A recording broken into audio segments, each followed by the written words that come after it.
old saying that goes, never meet your heroes. But for Shane Helms, best known for his hurricane gimmick in the WWE, he did just that. In an episode of the Highway to Helms show, Shane Helms noted that Shawn Michaels was his idol growing up, however, said that he really let him down as a person when getting to know him. When asked who his least favourite wrestler of all time is, Helms answered with Shawn Michaels. His reasoning behind his choice came from how Michaels carried himself backstage, and how he tried to undercut multiple wrestlers such as Mr. Kennedy and Shane Helms himself. As the Hurricane would say, "What's up with that? What's up with that?" Yeah, Shawn, what's up with that?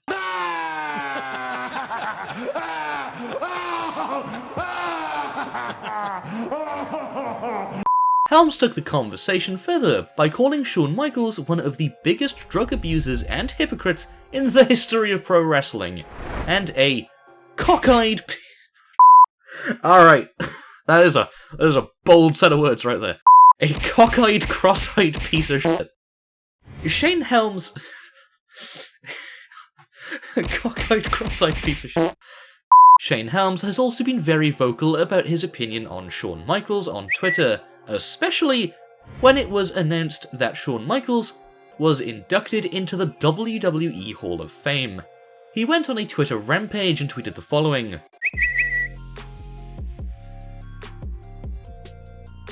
When asked by a fan why Helms hated Shawn so much, Helms replied with the following. "'Cause Shawn went out of his way to hurt my career for no reason. He's a known liar. And I'm not. So believe who you want." Helms also said this about Michaels on a separate occasion. "I wonder if I backstab a bunch of people and hurt careers and families and slaughter animals for fun, but then pray on stage. That make it okay? Just wondering. Hyphen, close bracket, or I believe, and this is just this is not part of the tweet now. I believe that's supposed to be a smiley face, but enough about that hypocrite. I'm home after a great hard-working tour, and got to catch up on my DVRs." After reading the comments Helms made about him, Michaels replied to Helms with the following. "From you all I have. Verbal attack? Wow, pretty scary? Thoughts? Sticks and stones, I guess." And again, he uses like the old kind of smiley face, so hyphen, close bracket. There's clearly no love lost between the two, and it seems like it will stay that way. But according to Helms, the only way the problem can fix itself is if the Heartbreak Kid apologizes to him, which Helms says Michaels will never do. I mean, if he actually came up as a man, and said, "Look, I'm just sorry, I was a fucking dick, whatever. I'm a man too. I'll shake your hand, I fucked up, but I admit when I fuck up, If he came to me, then it would take 1 second, water under the bridge, and I wouldn't care. But he's not going to do that. There's no DVDs to make off of it. Right. And he did it to Bret Hart because there's millions to make. Right. That's why he apologized to Bret and didn't apologize to a single other fucking soul that he fucked over. Because there's money to be made off apologizing to Bret. There's no money to be made off apologizing to me, so he's not going to be man enough to do it.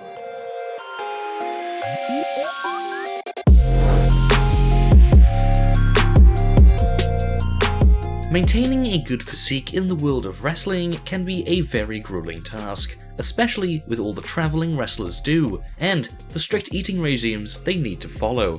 Doing this for years and years can be very stressful for some wrestlers. Notice how I said some wrestlers. One of these wrestlers in particular is the Viper, Randy Orton.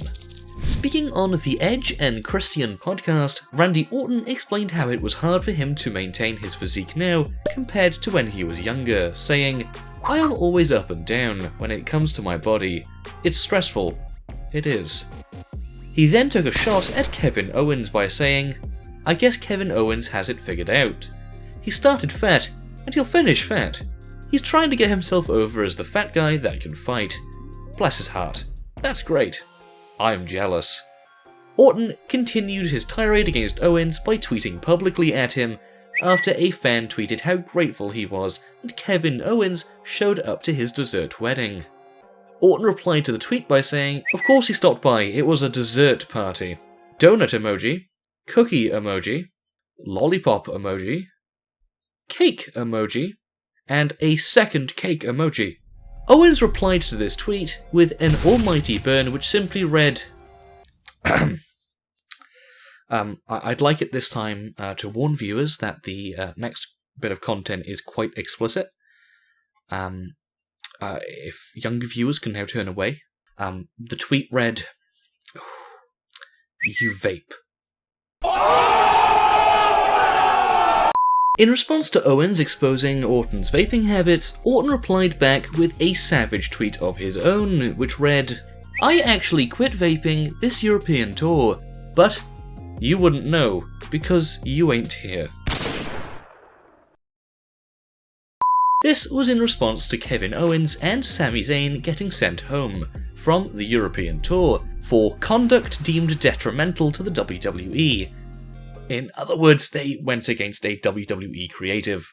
But just when you thought Kevin Owens got RKO'd, he responded back to Orton saying, "I got so excited for a second. I thought you said you would quit the company. Congrats on quitting vaping though. That's great." Smiling blushing emoji. Smiling blushing emoji. Smiling blushing emoji. 3 smiling blushing emojis. Although no further comments were made since Owens' reply, their dislike to each other still remains. So, Kevin Owens should watch his back, because, like Nia Jax, Orton might just reply with an RKO out of nowhere. She's out of it. Oh my god! No! KO out of nowhere! What the hell is happening?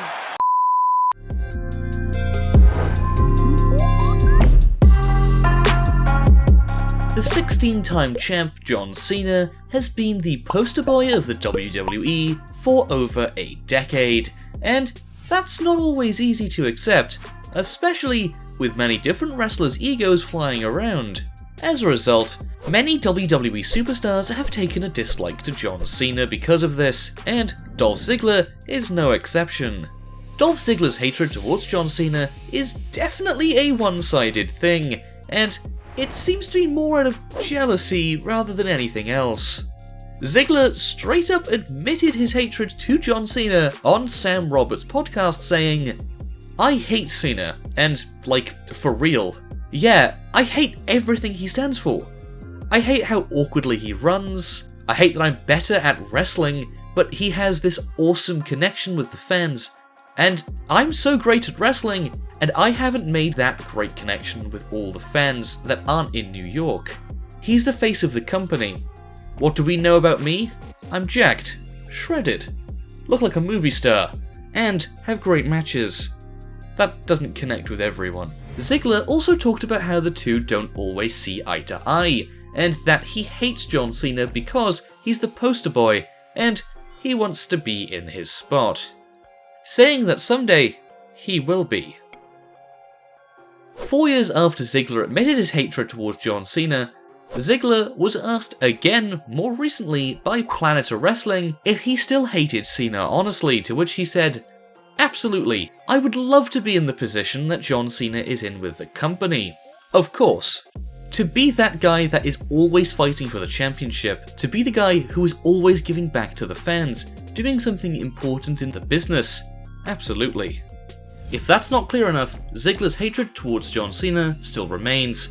I guess sharing an ex didn't make things any easier for Cena and Ziggler. Dolph pulled me aside at work and told me that he wants to give me marriage and babies. And then he tried to kiss me.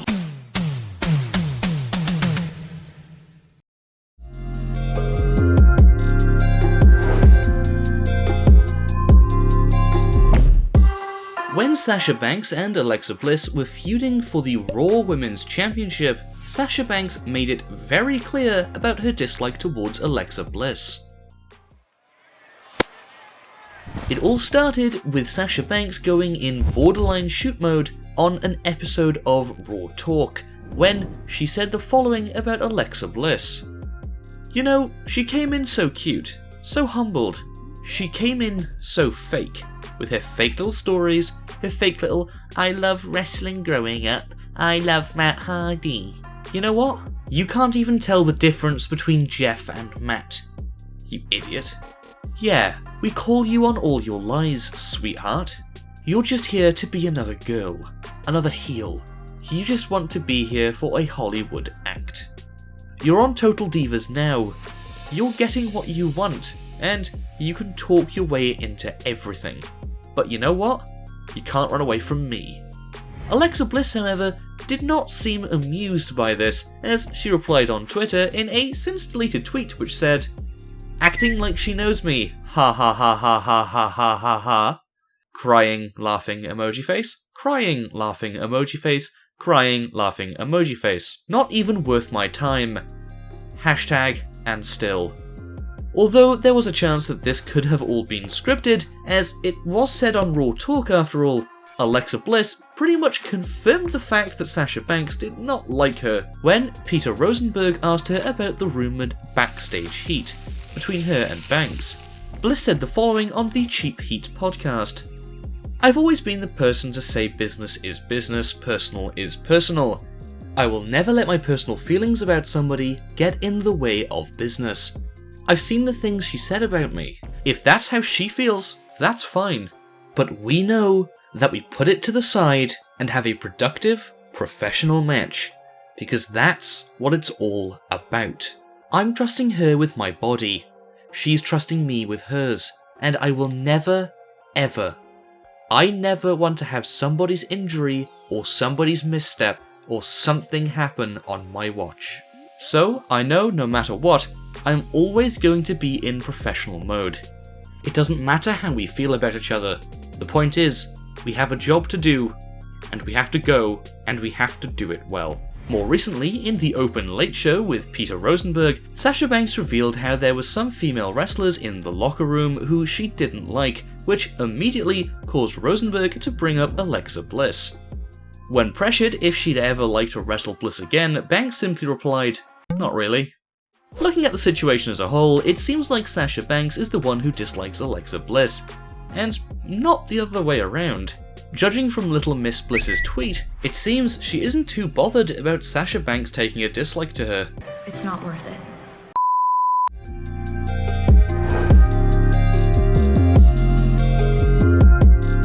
If there is one WWE superstar you don't want to get into a real-life fight with, it's Brock Lesnar. Just look how intimidating he is.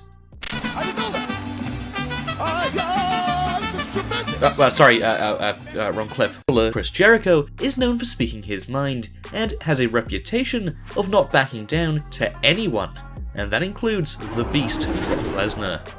After the 2016 SummerSlam pay-per-view ended with Brock Lesnar leaving Randy Orton in a pool of his own blood, Chris Jericho immediately went to confront Lesnar backstage about the finish, which left the two in a face-to-face confrontation.